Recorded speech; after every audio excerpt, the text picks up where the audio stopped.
D pharma first year student. जैसे पिछली कक्षा में आपको बताया गया था मैकेनिज्म ऑफ विजन।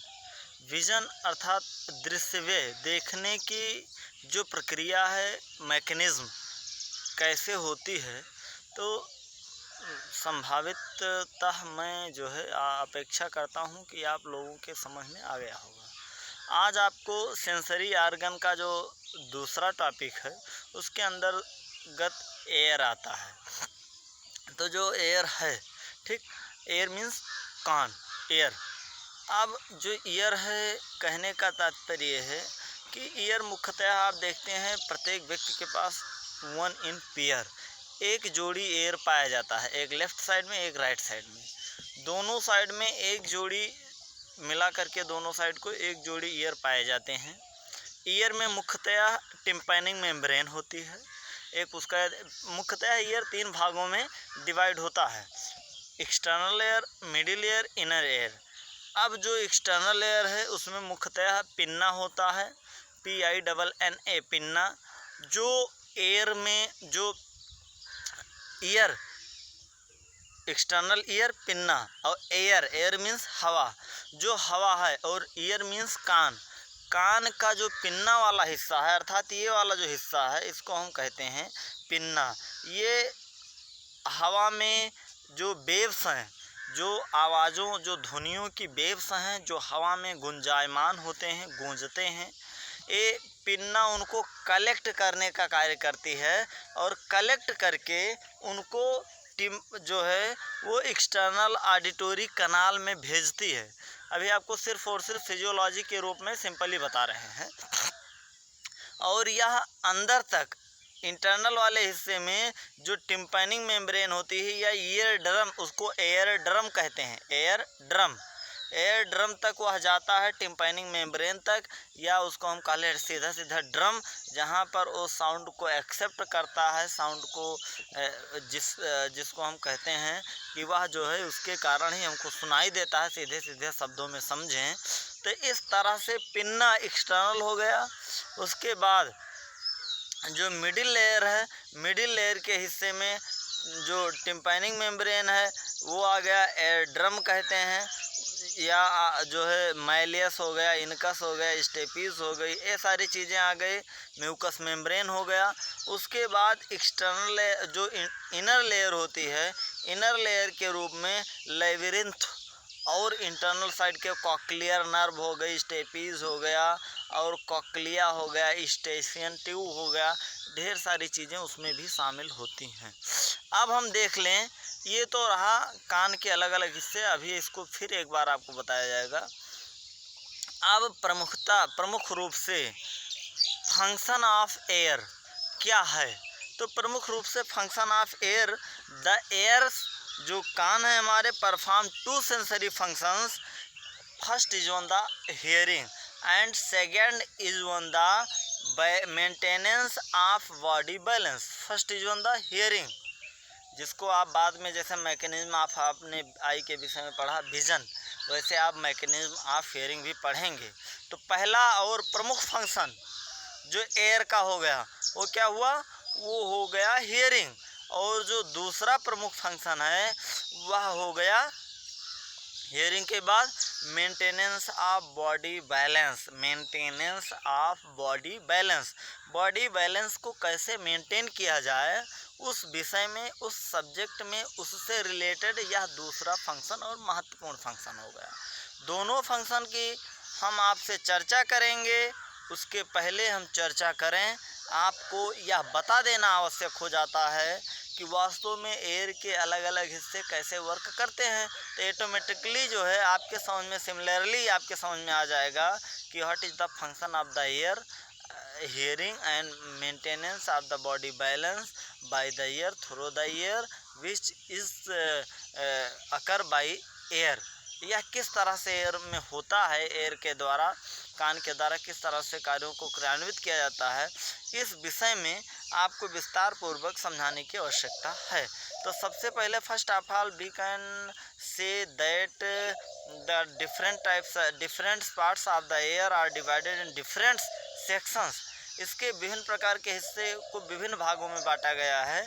जो कान है, कान के जैसे एनाटॉमिकली, एनाटॉमी आप पढ़ते हैं, एनाटॉमी ही है, ह्यूमन एनाटॉमी एंड फिजियोलॉजी के अंतर्गत एनाटॉमी आपको मस्ट है पढ़ना। तो anatomically the ear can be divided into 3 major section called the outer ear, middle ear and inner ear. 3 भाग में बांटा गया। कान का 2 प्रमुख फंक्शन है, इसको याद कर लीजिएगा, रट लीजिए। क्या क्या? पहला hearing of the ear, hearing. दूसरा maintenance of body balance. Hearing means सुनना, कान का पहला काम किसी ध्वनि को सुनना, और दूसरा हमारे body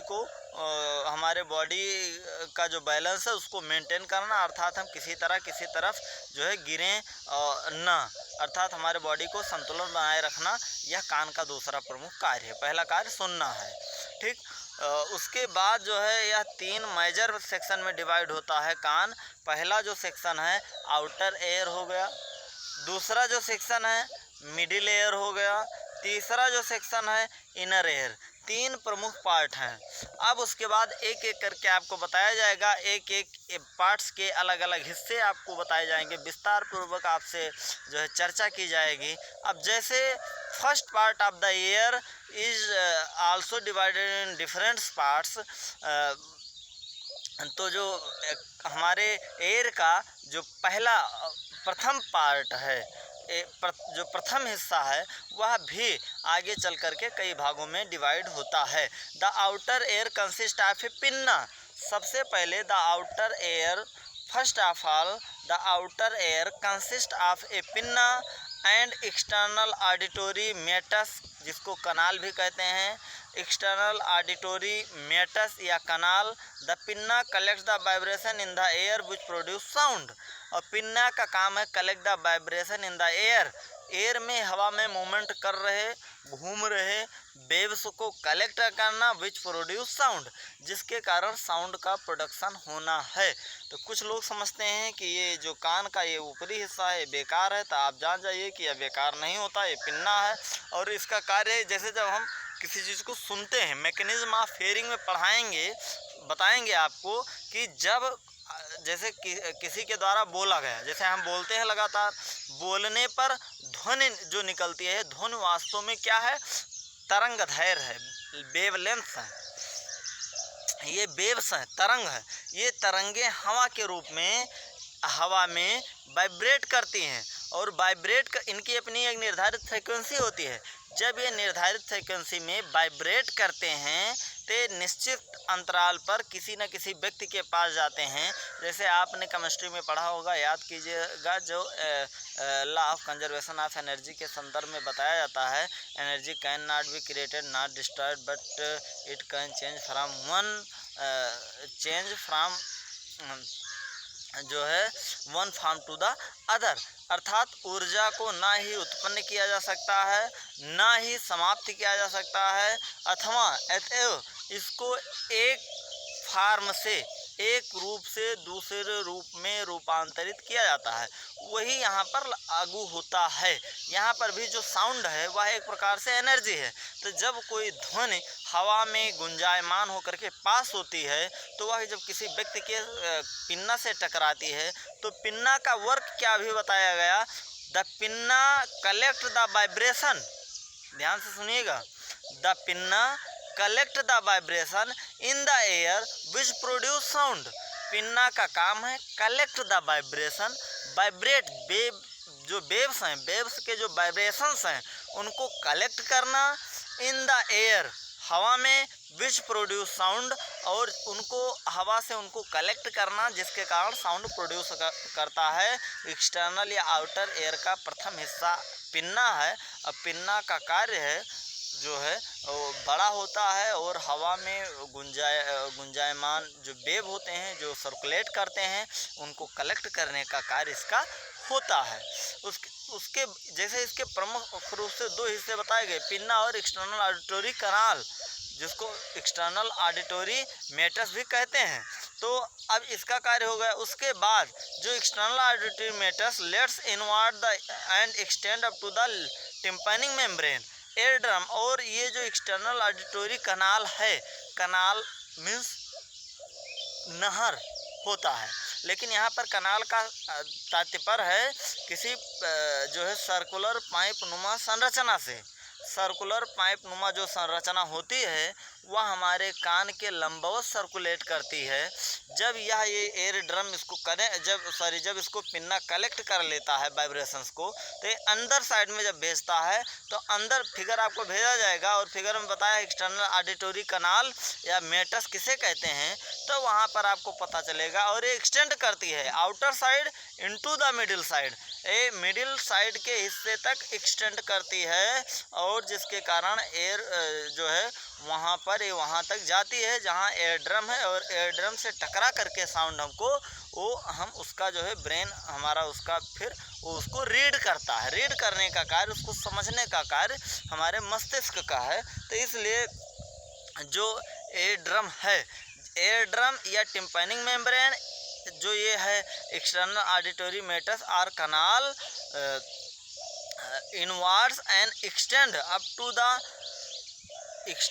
the tympanic membrane or eardrum.